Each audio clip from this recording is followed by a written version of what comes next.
Final segment this morning on MorningLine. Thanks for joining us on this Wednesday. The number's up there, 737-7587. You can sit and listen, or you can join in the conversation if you have a question for our legislative reporters on with us this morning who are just getting up and running as this session gets going. Carrie Wade Gervin's with us. She's with the Nashville Scene. We also have Joel Ebert. He's with the Tennessean. And Chris Conti here on News Channel 5 legislative reporter. Thanks all three of you for coming on this morning. I appreciate it. I suppose right after you're done here, you head back over there today, right? And yeah, it's yesterday things got underway. Today, what do we expect? What are you going to be covering today? Today, they will be doing some elections of offices and. God, that's so exciting. Yeah. So I cannot wait for that. What else?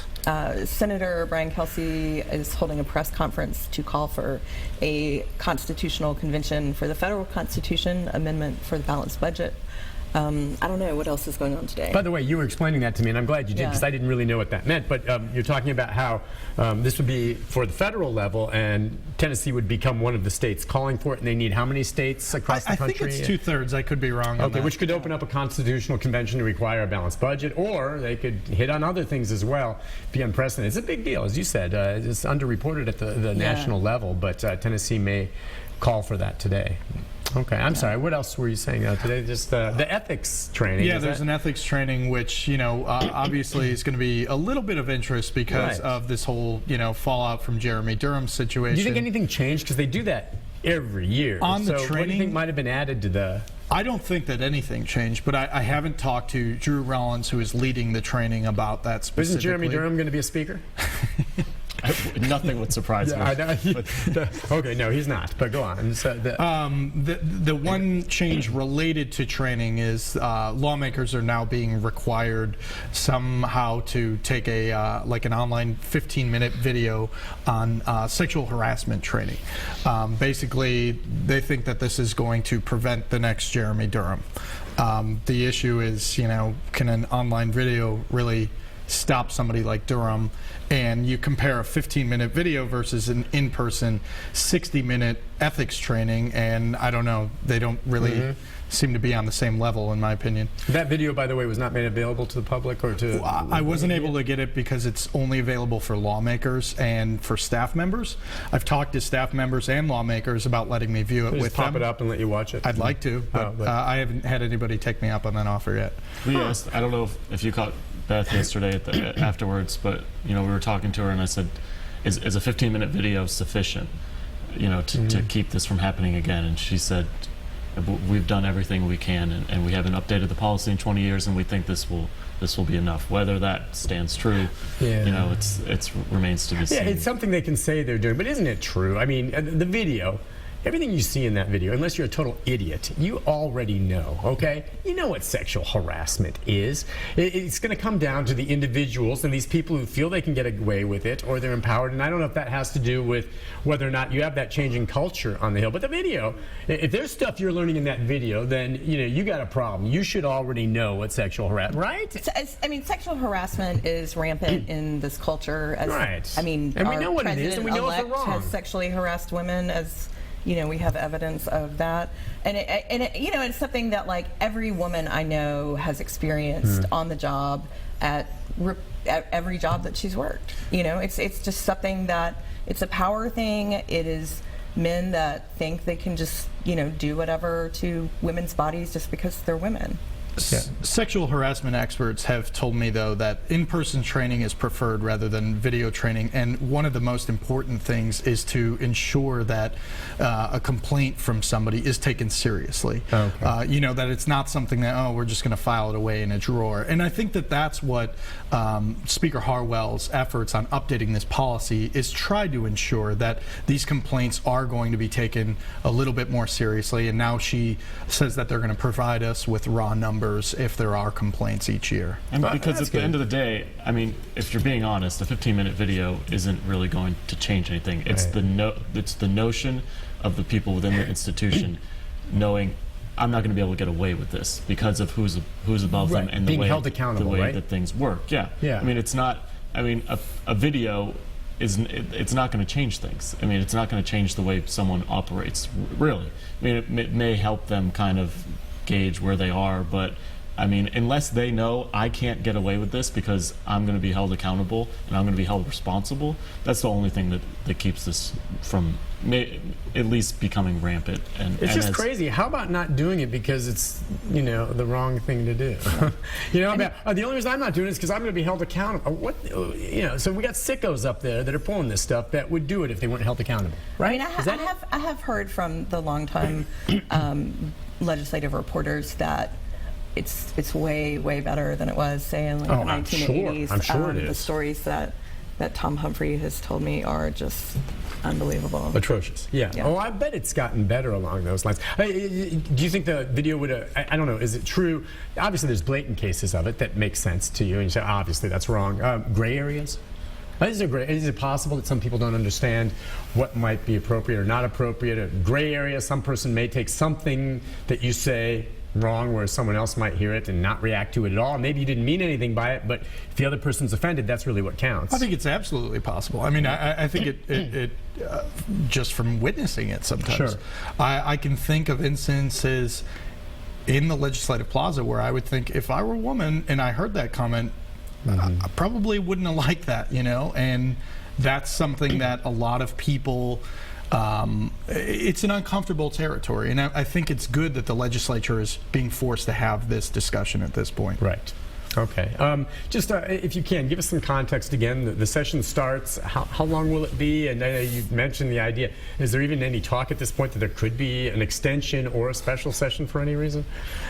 It'll probably last till mid-April. Until mid-April. That's okay. how typically long they go. Last year, nobody foresaw the special session that they, ended up having. So, I mean, we don't really know if it's things will come up between now and then. Well, right? the feds might say, and I would guess they won't because it's a different.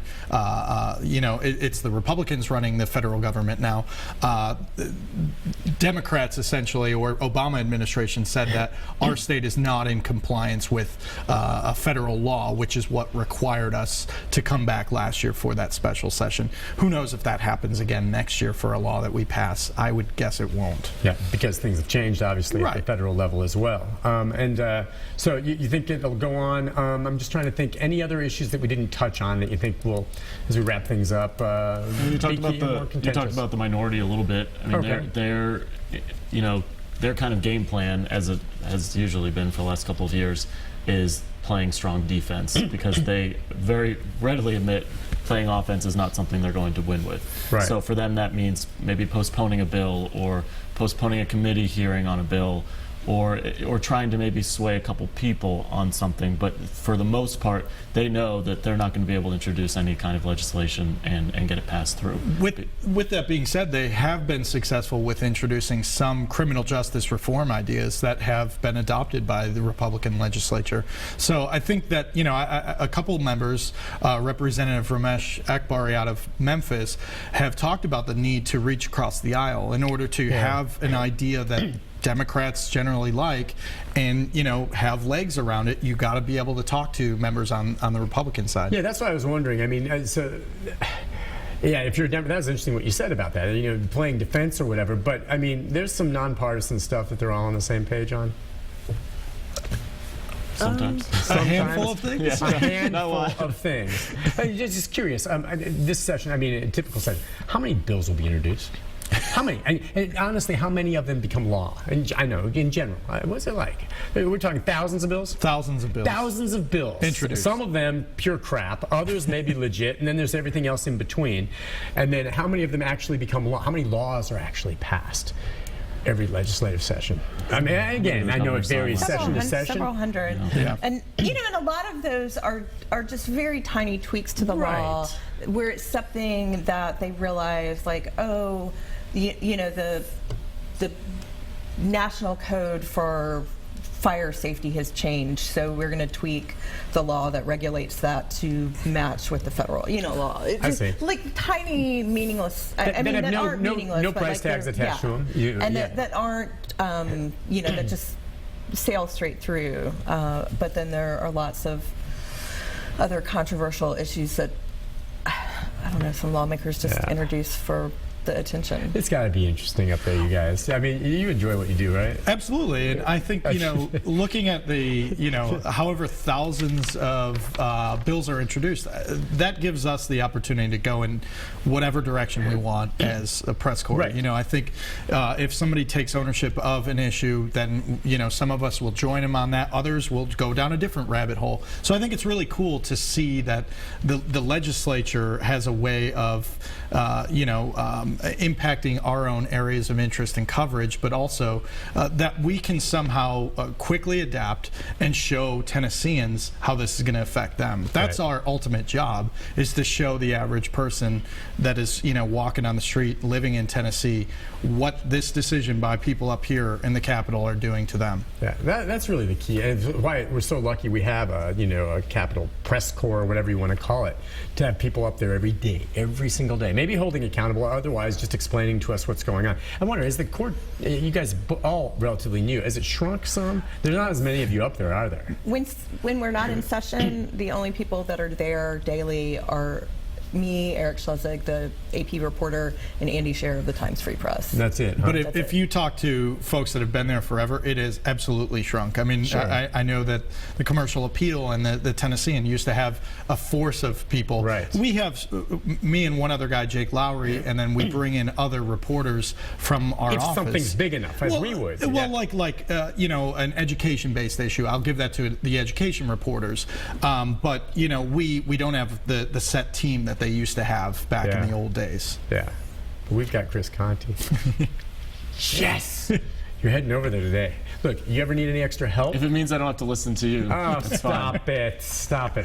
Listen, thank you all for coming out. Carrie, pleasure. It's nice to meet you. Nice to meet you too. I'll be reading your stuff, as always. Yeah, I'll read your stuff, too. I still get the newspaper.